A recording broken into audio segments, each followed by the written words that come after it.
Hello friends, पिछले class में हम सब एशिया कॉन्टिनेंट और अफ्रीका कॉन्टिनेंट को कवर कर चुके हैं और आज की क्लास में हम सब यूरोप कॉन्टिनेंट के बारे में डिस्कस करेंगे। यूरोप कॉन्टिनेंट का अगर बात करें तो यह क्षेत्रफल के अकॉर्डिंग छठे नंबर पर आता है और पॉपुलेशन के अकॉर्डिंग तीसरे नंबर पर आता है। और इस कॉन्टिनेंट को प्रायद्वीपों का महाद्वीप कहा जाता है। इसके अधिक क्षेत्र पर प्रायद्वीप ही फैला हुआ है इस कॉन्टिनेंट में। और यहाँ पर एक भी डिजर्ट नहीं, एक भी मरुस्थलीय क्षेत्र इस कॉन्टिनेंट में नहीं है। और यूरोप कॉन्टिनेंट और एशिया कॉन्टिनेंट के बीच में स्थित क्षेत्र को देखें, जो दोनों कॉन्टिनेंट को आपस में जोड़ता है। तो इधर हमारा यूरोप कॉन्टिनेंट हो गया, इधर हमारा एशिया कॉन्टिनेंट हो गया। और यहाँ पर यूराल पर्वत है जो कि ईरान देश में पड़ता है। यूराल पर्वत यूरोप कॉन्टिनेंट और एशिया कॉन्टिनेंट को जोड़ता है, तथा कैस्पियन सागर जो कि यूरोप कॉन्टिनेंट तथा एशिया कॉन्टिनेंट को जोड़ता है। और यहाँ पर हमारा हो गया कॉकेशस माउंटेन जो कि जोड़ता है, यानी कि ये तीनों क्षेत्र जो कि पर्वत, दो पर्वत हो गया, एक हमारा सागर हो गया, जो कि यूरोप कॉन्टिनेंट और एशिया कॉन्टिनेंट को जोड़ता है। उसके बाद हम बात करेंगे यूरोप कॉन्टिनेंट और अफ्रीका कॉन्टिनेंट के बीच के संबंध। तो ये जो हमारा जिब्राल्टर जल संधि है, यहाँ पर हमारा ये जो जिब्राल्टर जल संधि है, जिसके सहारे यूरोप कॉन्टिनेंट और अफ्रीका कॉन्टिनेंट आपस में जुड़ा हुआ है। और यहाँ पर हमारा क्या है, यहाँ पर हमारा भूमध्य सागर है। इतना बात तक हम समझ गए और आगे हम डिस्कस करते हैं।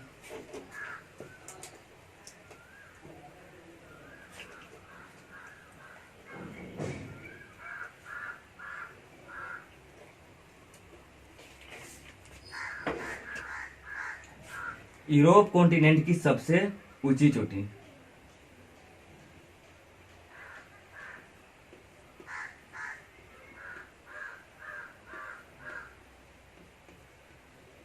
तथा सबसे लंबी नदी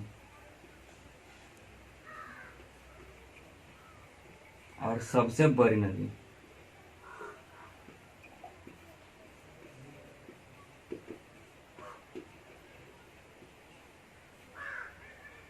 चोटी है माउंट इल्ब्रुस चोटी। और सबसे लंबी नदी कौन है, तो वोल्गा नदी। और सबसे बड़ी नदी राइन नदी। सबसे लंबी नदी वोल्गा नदी है और सबसे बड़ी नदी यानी कि वाटर वॉल्यूम इस नदी में ज्यादा है, जो कि यूरोप कॉन्टिनेंट का सबसे बड़ी नदी है, जो कि है राइन नदी। इतनी बात हम यूरोप कॉन्टिनेंट में समझ गए। अब हम इसके कंट्री के बारे में समझेंगे, यूरोप कॉन्टिनेंट के कंट्री के बारे में।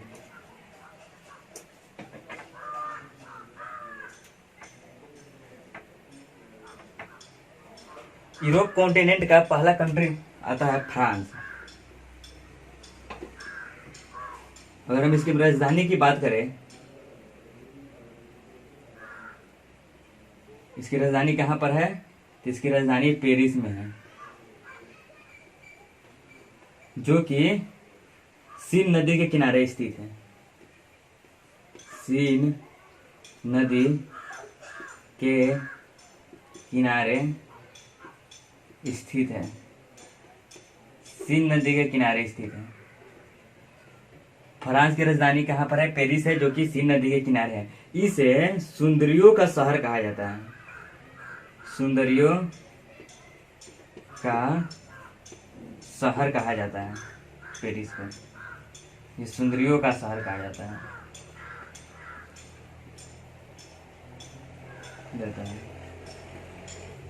और हम फ्रांस कॉन्टिनेंट के अगर हम फ्रांस कंट्री की अगर बात करें, इसे कंट्री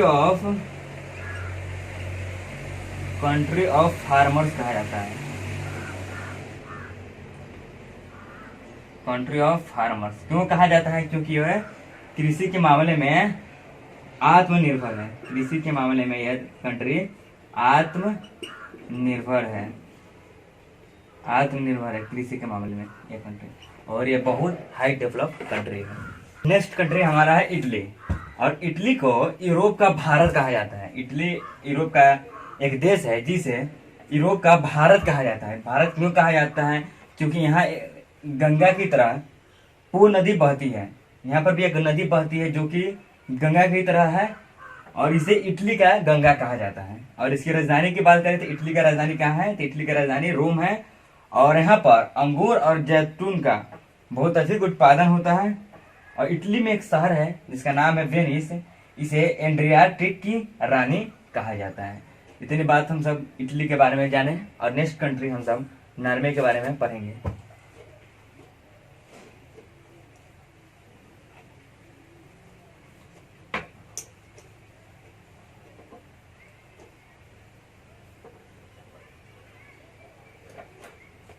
नेक्स्ट कंट्री है नॉर्वे। कॉन्टिनेंट की अगर हम नेक्स्ट कंट्री की बात करें तो नेक्स्ट कंट्री नॉर्वे आता है। और नॉर्वे यूरोप कॉन्टिनेंट का बहुत विकसित देश है, अत्यधिक विकसित देश है, और इसका मानव विकास सूचकांक में यह प्रथम स्थान इसका प्राप्त है नॉर्वे देश का। और नॉर्वे में पोलर लैंड पाए जाते हैं। नॉर्वे में फ्योर्ड तट का उदाहरण है। फ्योर्ड तट क्या होता है, क्योंकि नॉर्वे देश यूरोप कॉन्टिनेंट में इस क्षेत्र में पाए जाते हैं।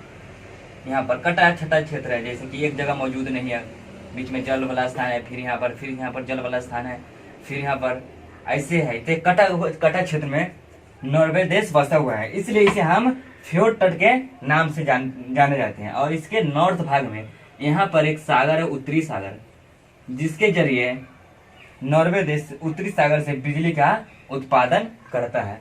तो नॉर्वे देश के बारे में पढ़ लिए। और नेक्स्ट कंट्री हमारा आता है डेनमार्क।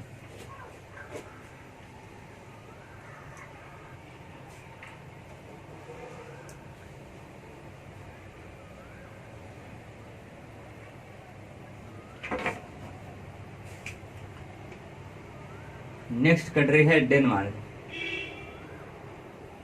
हम डेनमार्क कंट्री की बात करें तो डेनमार्क कंट्री डेयरी उद्योग के लिए प्रसिद्ध है।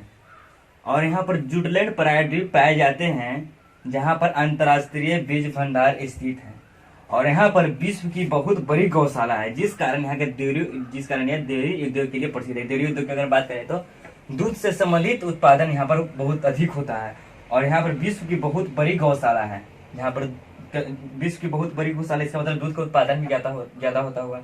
और दूध का उत्पादन ज्यादा होता है तो इसका मतलब यहाँ पर डेयरी का उद्योग भी ज्यादा होगा, जिसके लिए कारण यह प्रसिद्ध हो गया है। और हम नेक्स्ट कंट्री की बात करें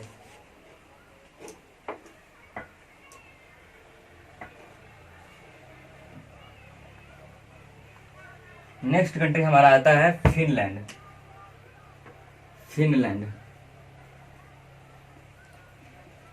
फिनलैंड को हजारों झीलों का देश कहा जाता है। हजारों झीलों का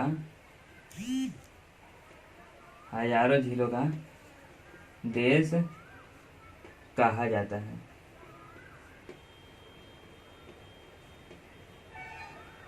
फिनलैंड को हजारों झीलों का देश कहा जाता है। और नेक्स्ट अगर हम बात करें तो नेक्स्ट है यूनाइटेड किंगडम। यूनाइटेड किंगडम दो भाग से बना हुआ है। पहला है ग्रेट ब्रिटेन और दूसरा है उत्तरी स्कॉटलैंड। क्या यूं कहें कि ग्रेट ब्रिटेन और उत्तरी स्कॉटलैंड के सम्मिलित क्षेत्र को यूनाइटेड किंगडम कहते हैं। इसका जो सम्मिलित क्षेत्र वही है हमारा यूनाइटेड किंगडम। और ग्रेट ब्रिटेन में क्या क्या आता है पहले ये देख लीजिए। ग्रेट ब्रिटेन में 3 क्षेत्र आता है, 3 देश आते हैं। ग्रेट ब्रिटेन 3 देशों का समूह है, यानी कि हम ये यूं कहें ग्रेट ब्रिटेन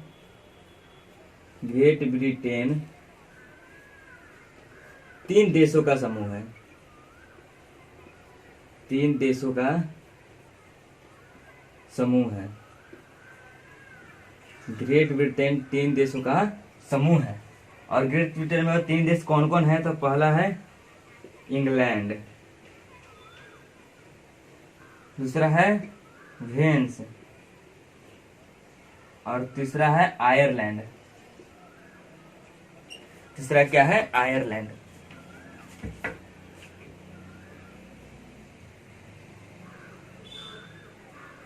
सॉरी उत्तरी स्कॉटलैंड नहीं होगा, उत्तरी आयरलैंड होगा। उत्तरी आयरलैंड होगा और ये हमारा होगा स्कॉटलैंड।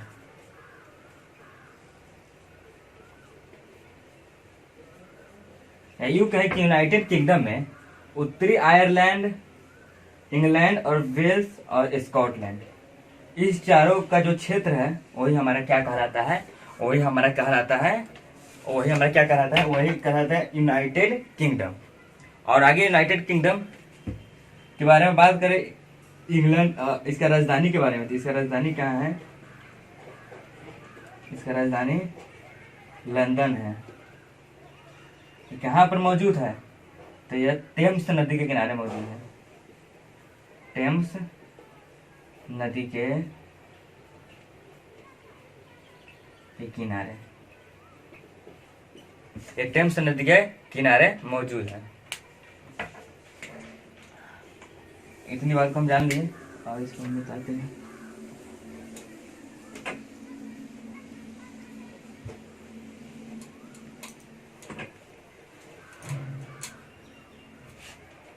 अगले पॉइंट है डोवर जल संधि। डोवर जल संधि और इंग्लिश चैनल, और इंग्लिश चैनल, डोवर जल संधि और इंग्लिश चैनल, और इंग्लिश चैनल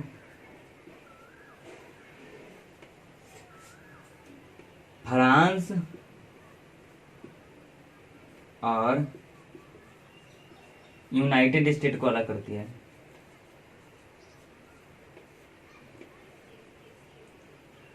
यूनाइटेड किंगडम को अलग करती है।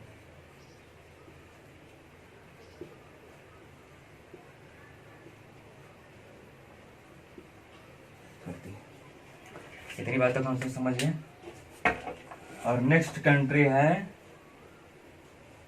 रूस। नेक्स्ट कंट्री कौन सा है, तो नेक्स्ट कंट्री हमारा आता है रूस। रूस है जो कि एशिया कॉन्टिनेंट में भी मौजूद है और यूरोप कॉन्टिनेंट में भी मौजूद है। तो ये क्या है, एशिया और यूरोप के कॉमन एरिया में मौजूद है। कॉमन एरिया यानी दोनों में मौजूद है। कॉमन एरिया यानी एशिया और यूरोप के कॉमन एरिया में ये मौजूद है। और रूस क्षेत्रफल की दृष्टि से, क्षेत्रफल के अनुसार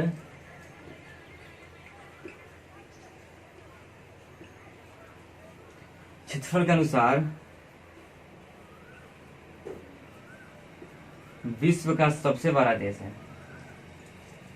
क्षेत्रफल के अनुसार विश्व का सबसे बड़ा देश है।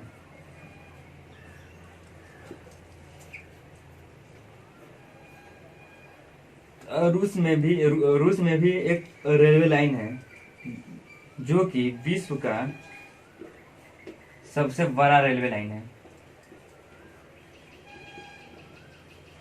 विश्व का सबसे बड़ा रेलवे लाइन, विश्व का सबसे बड़ा रेलवे लाइन कौन सा है, तो trans Siberian railway line. Trans Siberian जो कि विश्व का सबसे बड़ा रेलवे लाइन है, ट्रांस साइबेरियन। इसका कुल लंबाई कितना है, तो इसका कुल लंबाई 9289 मीटर इसका कुल लंबाई है। तो और रूस के अगर हम राजधानी की बात करें, रूस का राजधानी कहाँ पर है, तो रूस का राजधानी मॉस्को में है।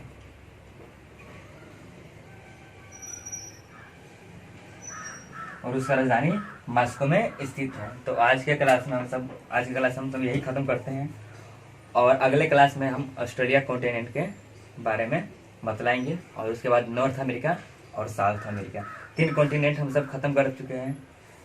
कौन कौन, तो एशिया कॉन्टिनेंट, अफ्रीका कॉन्टिनेंट और आज हम यूरोप कॉन्टिनेंट खत्म किए हैं। इसके नेक्स्ट वीडियो में 2 कॉन्टिनेंट एक साथ खत्म करेंगे, ऑस्ट्रेलिया और अंटार्कटिका, उसके बाद नॉर्थ अमेरिका, फिर साउथ अमेरिका।